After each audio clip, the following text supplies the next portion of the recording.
नाज़रीन रुपया पैसा में आपको खुशामदीद कहते हैं। मैं हूं अली नासिर। बजट तो पेश हो गया, अब हमने इसके ऊपर मालूमात की बुनियाद पर गुफ्तगू करनी है, बहस करनी है, मुबाहिसा करना है और ये जानने की कोशिश करनी है कि बजट में दरअसल है क्या, किस किस सनत को फ़ायदा है, किस किस तिजारती शोबे को फ़ायदा हुआ है। क्योंकि उस तकरीर में मैं आपसे बिल्कुल सही बात करूँगा, कोई ऐसी चीज़ नहीं थी कि जिस पे खड़े होकर कोई आदमी कह पाता कि साहब ये गलत कह रहे हैं। हर जुमले के अंदर तकरीबन ये बात हुई कि ये मराद दी जा रही हैं, ये छूट दी जा रही है, इस टैक्स के अंदर जो है रिलीफ दी जा रही है, ये आसानी पैदा की जा रही है। अब तकरीर की हद तक था या हकीकत थी, बात यही है कि उसके बाद जो मैंने इसके ऊपर आपको पता कमेंट्रीज़ आती हैं, जायज़े आते हैं, मैंने वो देखे तो तकरीबन हर ताजिर सनतकार तंजीम ने इसे मुनासिब बजट करार दिया। और जहाँ तक बात रही सियासी जमातों की, तो उनको शुरू में समझ में नहीं आया कि रिएक्शन क्या दें। मैं इसमें बिलीव करता हूँ कि तनकीद बराए तनकीद नहीं होनी चाहिए। कोई अगर ऐसी चीज़ थी तो हाईलाइट की जाती। और इन अपोजिशन पार्टियों ने अपने बजट में क्या किया, मुझे याद है इनके जितने भी बजट पेश हुए हैं, चाहे वो मुस्लिम लीग नवाज़ वालों के बजट हों या पाकिस्तान पीपल्स पार्टी के बजट हों, बड़ा वावेला हुआ है उसके बाद। और मैं ये देखता आ रहा हूँ कि तिजारत उस सनत के शोबे से ताल्लुक़ रखने वाले लोगों ने बाएं लाज शुरू में उसके बारे में एक जिसे आप कहें कि गार्डेड व्यू दिया है, बाद में यही कहा है कि देखो क्या पेश कर दिया इन्होंने, इसमें ये खामी रह गई, इसमें ये चीज़ रह गई। तो इस दफ़ा मेरे ख्याल से बजट ऐसा आया है जितने वसाइल थे, और वसाइल कम थे, मैं आपको सच बता रहा हूँ, वसाइल न होने के बराबर हैं पाकिस्तान के पास, चाहे वो कुदरती वसाइल हों, माली वसाइल हों, यानी बिल्कुल आप समझें कि सबसिस्टेंस लेवल से भी कम है पाकिस्तान के पास। अब वो क्यों है, किस वजह से हैं, हम अपने पोटेंशियल को एक्सप्लोर नहीं कर पा रहे। हमारे पास बहुत कुछ है लेकिन हम देखें, शेख चिल्ली दरिया के पास बैठकर प्यासा शिकायत कर रहा था कि वो पानी नहीं पी सकता। अब आप मुझे बताएं कि शेख चिल्ली अगर दरिया के पास प्यासा हो तो कसूर दरिया का है, कसूर शेख चिल्ली का है, कसूर किसका है? बात यह है कि इसमें हमें समझने की कोशिश करनी चाहिए कि यह कह देना महज कि जी पाकिस्तान के पास बहुत वसाइल हैं, ये एक वेग और ओपन एंडेड किस्म की स्टेटमेंट है जो मीनिंगलेस है जब तक कि हम उसका फ़ायदा नहीं उठा सकते। यह एक मशहूर वाक़या है, आपको किसी दिन सुनाऊंगा कि शेख चिल्ली दरिया के पास बैठकर प्यासा क्यों था। इसके बारे में हम किसी और दिन बात करेंगे। मेरे साथ आज बहुत ही अहम मेहमान शामिल गुफ्तगू हैं, जनाब अजीज़ निश्तर साहब जो कि माहिर उमूर टैक्स हैं। वेलकम करता हूँ सर आपको शो में। बहुत शुक्रिया अली भाई, बहुत शुक्रिया आप प्रोग्राम पे लेने का। अजीज़ निश्तर साहब, अब मैं इसको कोई सार्केस्टिक एलिमेंट तो एंटर करना नहीं चाह रहा, वरना इस मौजू पर भी आपसे बात करता कि जो वसाइल का वावेला मचाते हैं, फिर उसके बाद हमारे पास जो है सबसिस्टेंस लेवल के ऊपर ही मामला रहता है, हमेशा हम सस्टेनेबिलिटी से आगे नहीं बढ़ पाते। मैं चाहूँगा आज टैक्स के मुतल्लिक ही बात कर लें, तो उसी तक की मरकूज़ रखूँगा गुफ्तगू को। टैक्स के मुतल्लिक जो बातें हुई, हमने यही सुना कि जो हमारे फाजिल वज़ीर ख़जाना साहब हैं जनाब तरीन साहब, शौकत तरीन साहब ने मुस्तकिल बुनियादों के ऊपर यही बात की कि निज़ाम में बेहतरी लाई जाएगी, शफ़ाफ़ियत लाई जाएगी, आसानी पैदा की जाएगी, सहल बनाया जाएगा। फिर उसके साथ साथ उन्होंने टैक्स छूट के मुतल्लिक बातें की।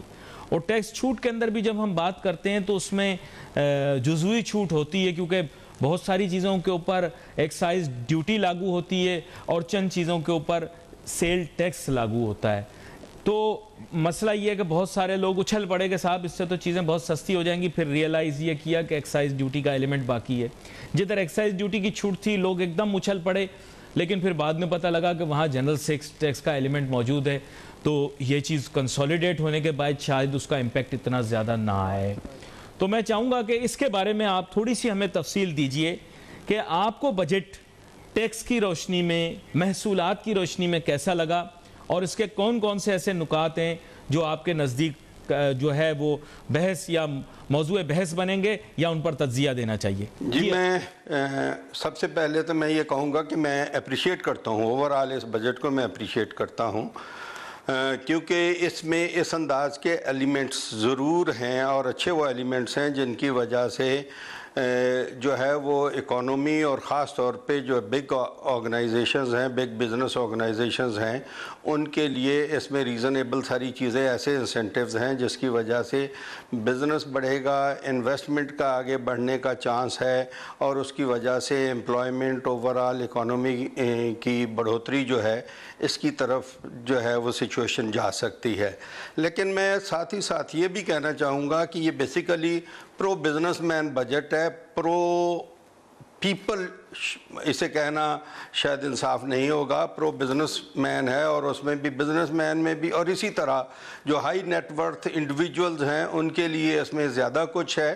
जबकि आम आवाम के लिए जो है वो बहुत कुछ नहीं है। लेकिन जो मैं समझता हूँ 3 साल की जो है वो इस गवर्नमेंट की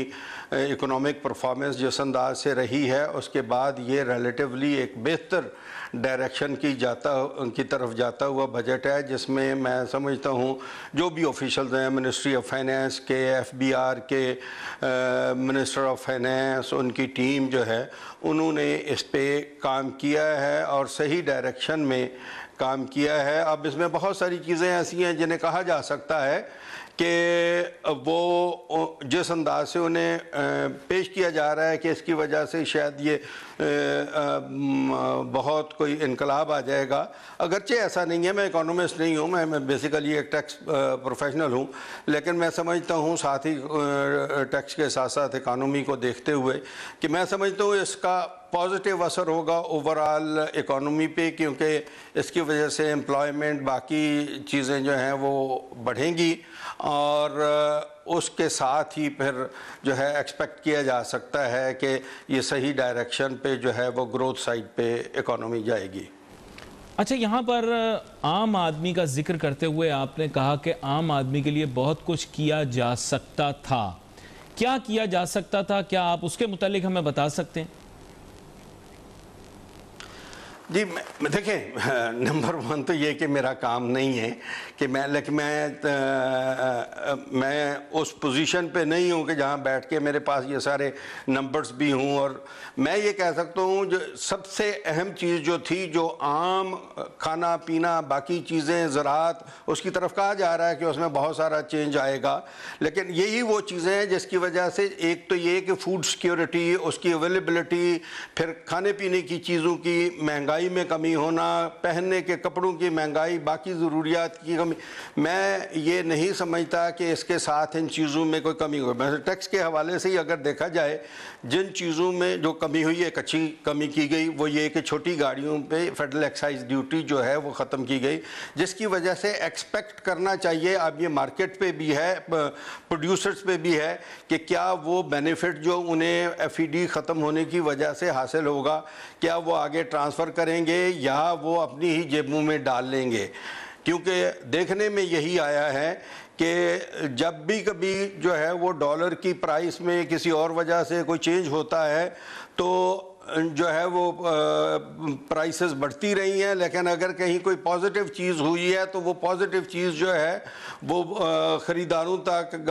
व्हीकल ओनर्स तक जो है वो ट्रांसलेट नहीं हो सकी। और जो ओवरऑल मैं कहता हूँ कि इसमें जो चीज़ें कम करने वाली थी वो वाले एलिमेंट्स थी जिनकी वजह से ये कहा जाए कि ये चीज़ों की प्रोडक्शन बेहतर होगी और साथ ही साथ लोगों की कुव्वत ख़रीद जो है वो बढ़ती हुई इकानमी के साथ जो है कुव्वत ख़रीद बेहतर होगी और उस वजह से लोगों की ज़िंदगी आसान होगी। मैं समझता हूँ उस अंदाज के बहुत ऐसे जो है वो ग्लेरिंग किस्म के कोई ऐसी चीज़ें नहीं की गई, लेकिन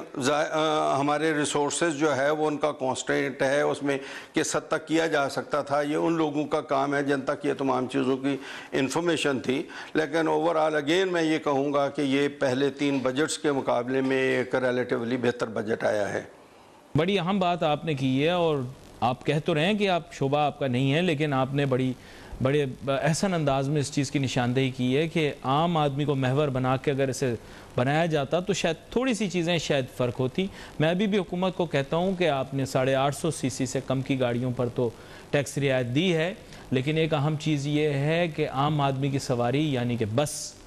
और इसके साथ साथ वसाइल की तरसील के लिए ट्रक्स चाहिए होते हैं, उनके ऊपर भी जो है वो एक मियाद तय करके टैक्स की छूट दे दी जाए, ताकि ज़्यादा से ज़्यादा पब्लिक ट्रांसपोर्ट अच्छी क्वालिटी की पाकिस्तान में आ जाए। इसमें इंपोर्ट को भी अलाउ करें। लेकिन एक छोटी सी ब्रेक लेते हैं, ब्रेक के बाद वापस आते हैं, अपनी गुफ्तगू जारी रखें।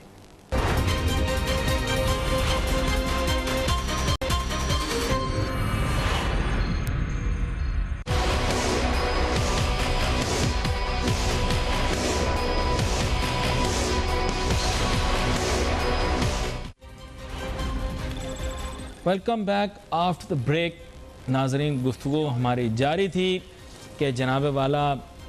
टैक्स और बजट, इसके मतलब क्या गुफ्तगू हो सकती है। लेकिन एक नुक्ता बड़ा अहम अजीज़ निश्तर साहब ने यहाँ पर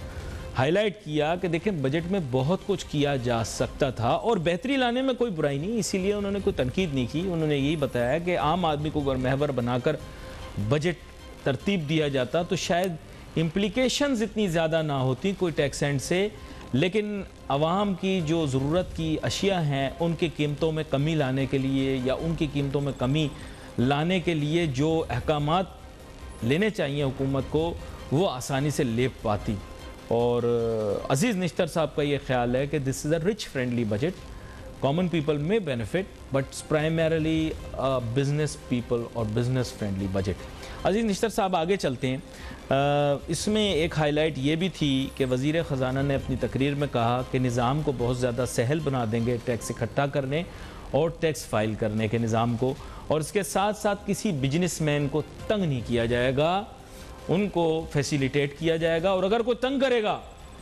तो FBR के अफसर को हम छोड़ेंगे नहीं। लेकिन अंदर की बात तो आपको पता ही है, मैं चाहूँगा थोड़ी अंदर की बात भी हमें बताएं और उस पर अपनी राय भी दें। अली साहब, मैं ये कहूँगा कि देखें,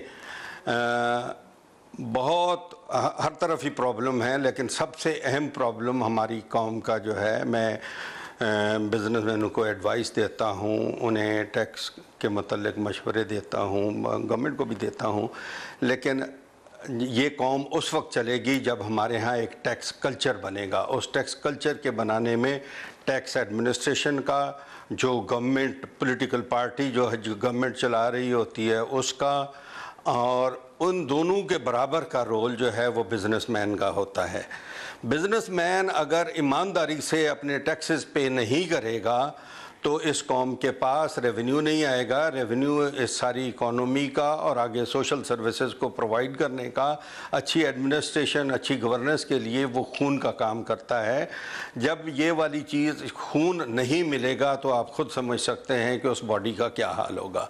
ये समझना कि क्या ये टैक्स ऑफिसर जो है वही ज़्यादती करते हैं, मैं समझता हूँ ये गलत होगा। टैक्स ऑफिसर्स के अपने प्रॉब्लम हैं, रिसोर्सेज के भी प्रॉब्लम हैं, उनके माइंडसेट के भी प्रॉब्लम है, उनकी कैपेसिटी के भी प्रॉब्लम है। लेकिन मैं ये कहूँगा कि गिवन सर्कमस्टांसेस में जिस अंदाज से टैक्स एडमिनिस्ट्रेशन काम कर रही है, ख़ास तौर पे इस करंट साल में और इसके भी बाद वाले 6 महीने में जिस अंदाज से मौजूदा टीम ने काम किया, जो भी FBR की टीम है, उन्होंने बहुत अच्छा काम किया है। और इस दौरान जो है लोगों को रिफंड्स भी मिले हैं, लोगों को जो कि ख़ासे अरसे से नहीं भी मिल रहे थे। इस लिहाज से जो है बहुत सारी, मैं खुद जानता हूँ, बहुत सारी ऐसी पॉजिटिव चीज़ें हुई हैं जिसकी वजह से बिज़नेस को एक कॉन्फिडेंस भी हुआ है FBR की मशीनरी पे, और उसकी वजह से बिज़नेस जो है ख़ुद भी उस अंदाज से आगे बढ़ रहा है। और मैं असल जो है, जो वज़ीर ख़जाना साहब ने भी बात की और जिसे मैं प्रमोट करूँगा, मैं हमेशा से प्रमोट करता आया हूँ कि सिस्टम की कॉम्प्लिकेशन जो है उसको कम से कम किया जाए। इन कवानीन को जो है सादा सहल बनाना बहुत मुश्किल काम होता है, लेकिन इन्हें इस अंदाज से कि यूनिवर्सली जो है हर तरह के टैक्स पेयर के लिए आसान हो, वो करना ज़रूरी है। एक चीज़ मैंने आपको पहले कही भी कि ये रिच मैन का बजट है, मैं उसमें एक चीज़ आपको कहता जाऊँ कि एक दुकानदार है, मुलाजिम है, इन तमाम लोगों को जब ये अपनी अपनी बिज़नेस से, तनख्वाह से कमाई करेंगे तो उसके अपने एक रेट हैं, जो सैलरीड पीपल के केस में भी खासा ऊपर 30% तक चल जाते हैं, बिज़नेस पीपल के केस में तो 35% तक चले जाते हैं। लेकिन एक चीज़ आपने इसमें देखी होगी, इस बजट में शायद नोट की हो, कि जो ऐसे लोग जो सूद से पैसे कमाएंगे, इंटरेस्ट जिसे हम प्रॉफिट ऑन डेट अब नाम देते हैं, जो बैंकों वगैरह में रख के उससे जो पैसे कमाएंगे, वो पहले भी जो है वो एक बड़ी लिमिट तक जो है वो 15% था और उसके बाद जो है वो बढ़ के 25% तक हो जाता था। इस दफ़ा एक चीज़ जो मैं समझता हूँ कि जो इसकी मैं कहता हूँ ये प्रो रिच है, उसे ये कर दिया गया है कि ऐसे तमाम लोग जिनकी इनकम जितनी भी है, अनलिमिटेड इनकम जो है, वो अगर जो है वो प्रॉफिट फ्रॉम डेट से या इंटरेस्ट की इनकम है, उस पर टैक्स 15% लिया जाएगा। अब ये बड़ा एक कहा जा सकता है कि अच्छा जी वो पैसे बचत चूंकि इस तरह करता है तो इसे इंसेंटिवाइज होगा, लेकिन बेसिकली आपने ये देखा ये सूद वाला काम जो है, भले बैंक में पैसे रखे हों, जहाँ भी रखे हों, अगेन बैंक आगे गवर्नमेंट को वो सूद देते हैं, कहीं एम्प्लॉयमेंट जनरेट नहीं हो रही, कहीं इकोनॉमी का वो वाला पहिया, कोई प्रोडक्शन, कोई मुलाजमत, कोई और चीज़ आगे वो जो है अशिया जो पैदा हो रही हैं वो ट्रकों गाड़ियों के ज़रिए ट्रांसपोर्ट हो रही हैं, कई बाकी लोग हैं। ये सारे का सारा मैं ये समझता हूँ कि ये एक अहम नुक्ता है इस बजट में कि जिसे एड्रेस होना चाहिए। और मैं बल्कि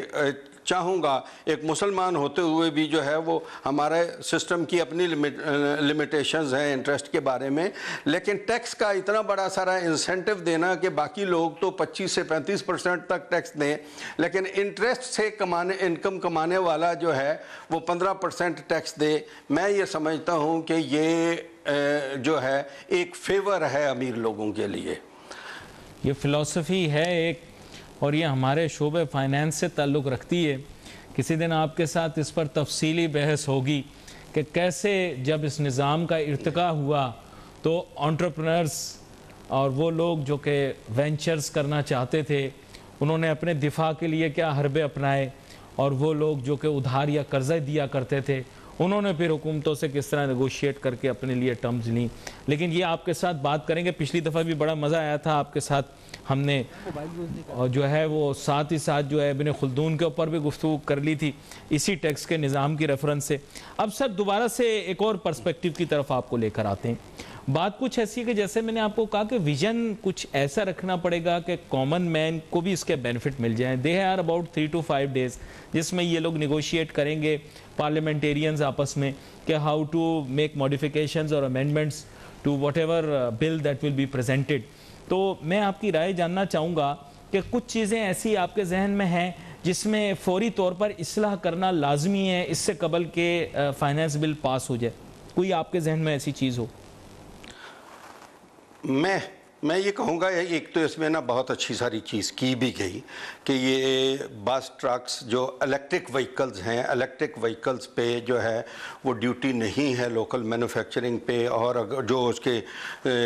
जो है कंप्लीट नॉकडाउन टाइप की किट्स भी आएंगी उन पे भी 1% है, और जो इंपोर्ट भी की जाएंगी उन पे भी 1% है। तो मैं ये समझता हूँ ये एक राइट साइड पे बहुत अच्छा सारा कदम है। लेकिन पाकिस्तान में चूँकि अभी तक जो है वो इलेक्ट्रिक व्हीकल का इंफ्रास्ट्रक्चर नहीं है, तो उस इंफ्रास्ट्रक्चर को बिल्ड करने के लिए भी गवर्नमेंट जो है वो उसने कुछ इंसेंटिव दिए हैं, कुछ और दे जिसका ठीक है। और लेकिन साथ ही मैं ये कहूँगा, आपने एक बड़ा अहम सा इशू उठाया था कि जब तक इस मुल्क में डिसेंट पब्लिक ट्रांसपोर्ट नहीं जो है वो शहरों में चलेगी, मैं ये समझता हूँ कि सिर्फ इकोनॉमी नहीं, इसके समाजी नुकसानात बहुत हैं। क्योंकि आप हर कोई अपनी अपनी गाड़ी में, अपनी अपनी कम्युनिटी में, अपनी अपनी क्लास में घूमता है। पब्लिक ट्रांसपोर्ट जो है वो एक ऐसी चीज़ है वो जो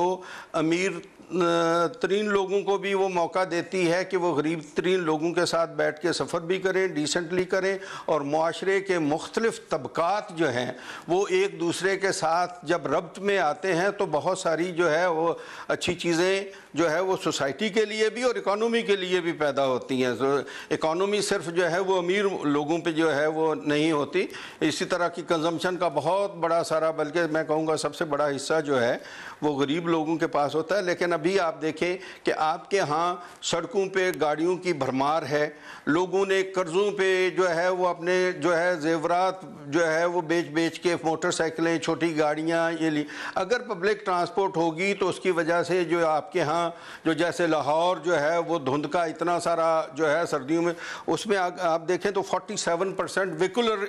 इमिशन से ही है। लेकिन अगर यही गाड़ियाँ कम होने लग जाएं, उसकी वजह से आपका इंपोर्ट बिल भी कम होगा और जो है लोगों में जो है वो माशरती तौर पे भी तालमेल भी बढ़ेगी। और मैं इसलिए जहाँ से बात शुरू हुई थी मैं कहूँगा कि जो नॉन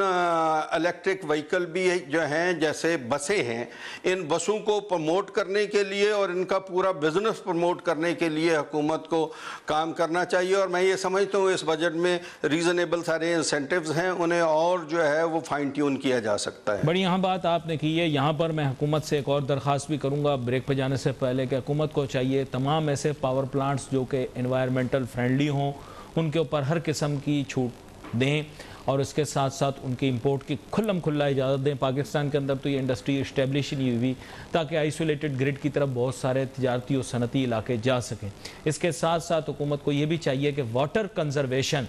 यानी पानी को बचा के उसकी हिफाजत करने के लिए जितनी इक्विपमेंट्स वर्ल्ड वाइड मिलती हैं उनको फौरी तौर पर पाकिस्तान के अंदर फुल टैक्स फ्री, तमाम एफडी, तमाम सेल टैक्स से मुस्तस्ना कर दिया जाए फौरी तौर पर, क्योंकि पाकिस्तान में वाटर की सिवियर शॉर्टेज होने वाली है। वाटर प्यूरिफिकेशन के लिए भी मैं यही चाहूँगा कि हुकूमत चाहे कि तमाम किस्म के टैक्सेस इसके ऊपर से ख़त्म कर दे और किसी किस्म का ड्यूटी भी ना लगाए। यहाँ पर एक छोटी सी ब्रेक लेंगे, ब्रेक के बाद वापस आएंगे, अपनी गुफ्तगू जारी रखेंगे।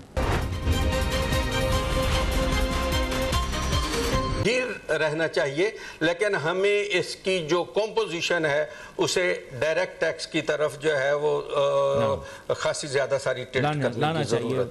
आज आपके साथ बड़ी अच्छी गुफ्तगू रही, आपका बहुत शुक्रिया अजीज़ निश्तब साहब, आप हमारे साथ शामिल हुए गुफ्तगू में। नाज़रीन, wait for messages on Facebook. Ali Nasir हमारी टीम को इजाज़त दीजिए। अल्लाह हाफ़िज़।